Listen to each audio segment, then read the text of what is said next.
Hello, हाय, नमस्कार. विद्यास किचनमध्ये तुमचे स्वागत आहे. उद्या आपण मेंदू वडे करणार आहोत. त्यासाठी आपण उडदाची 2 वाटी डाळ भिजत घातली आहे. ती धुवून वगैरे मस्त आता आपण रात्रभर झाकून ठेवूया. The next day.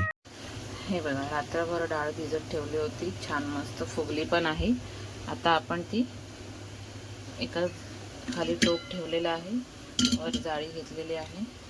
आता त्याच्यामध्ये आपण सर्व काढून घेऊन पाणी पूर्ण नितळून घेऊया.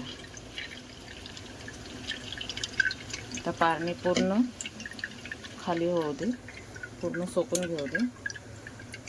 मग आपण त्याला वाटून घेऊया. चला,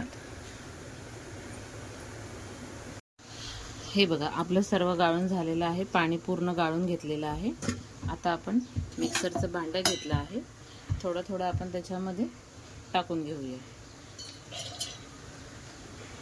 आणि न पाणी घालता वाटून घेऊया.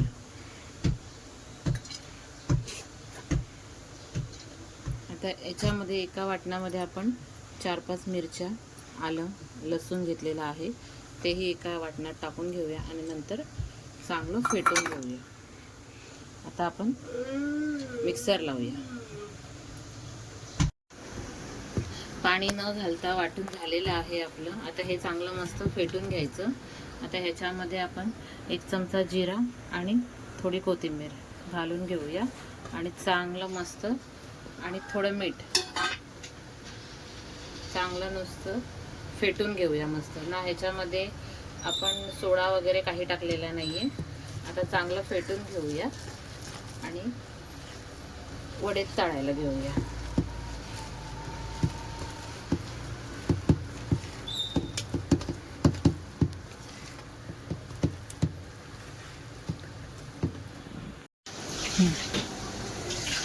हे बघा, असं बॅटर केलेलं होतं.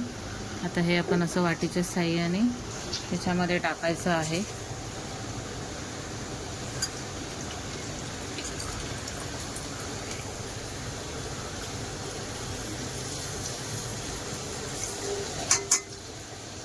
असे सर्व टाकून घेऊया आणि अशा प्रकारे तळून घेऊया. चांगले खरपूस असे मस्त फुगलेले पण आहेत. आता आपण चटणीची तयारी करूया. मेंदू वड्यासाठी लागणारी चटणी, त्याच्यासाठी साहित्य घेतलेलं आहे. 1 नारळ घेतलेला आहे ओला, कैरी घेतलेले आहेत, 4-5 मिरच्या घेतलेल्या आहेत, कोथिंबीर आहे, लसूण आहे. आता हे आपण सगळं वाटून घेऊया आणि फोडणीला देऊया. चटणी वाटून घेतलेली आहे. आता आपण फोडणीला टाकूया. त्यामध्ये आपण 1 चमचा जिरा,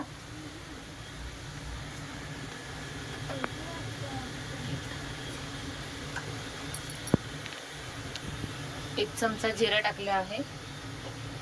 1 चमचा राई टाकू. चांगली आपण कढीपत्ता आणि लाल मिरची टाकूया. कढीपत्ता आणि लाल मिरची दोन्ही टाकूया. आता आपण चटणीचं वाटण टाकून घेऊ.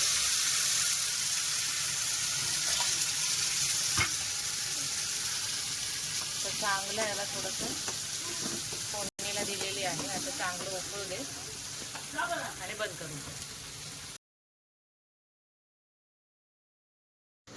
मेंदू वड्याच्या चटणीसाठी लागणारे साहित्य: ओलं खोबरं घेतलं आहे, एक खोबरं, कैरी घेतली आहे, मिरच्या घेतल्या आहेत. मेंदू वड्याची डिश रेडी झालेली आहे. कशी झाली आहे? मस्त. तुम्ही पण कशी करता हे मला सांगा.